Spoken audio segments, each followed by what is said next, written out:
नाशिकच्या मालेगावमध्ये काळजाचा ठोका चुकवणारा बिबट्याचा एक व्हिडिओ सध्या चांगला चर्चेत आलाय। मालेगावच्या साई सेलिब्रेशन लॉन्समध्ये बिबट्या आढळलाय। मात्र एका लहानग्यानं प्रसंगावधान दाखवत बिबट्या खोलीत घुसताच दरवाजा बंद केला आणि हा बिबट्या कॅमेरामध्ये कैद झाला। त्यानंतर स्थानिक अधिकाऱ्यांनी बिबट्याला जेरबंद करत रेस्क्यू केले।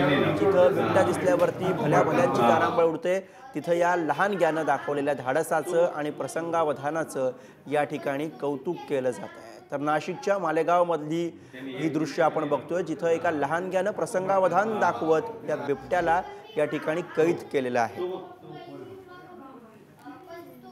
मी ऑफिसात बसलेलो होतो, म्हणजे इथं असा दरवाजा आहे आणि त्यालाच खिटून एक कॉट आहे, त्याच्यावर मी बसलेलो होतो। बिबट्याला सळंग गेला, मग मी पाहिलं, जोरात जोरात त्याचा आवाज येत होता। मी पाहिलं, फोन घेतला आणि लगेच दरवाजा लावून पळून येऊ लागलो। तू लावला का दरवाजा? हो। बरं, नंतर मग कोणाला कळवलं, काय झालं नेमकं? घरी गेलो, पप्पांनी मालकाला कळवलं आणि मग पप्पा इकडे आले, स्वेटर बंद केलं।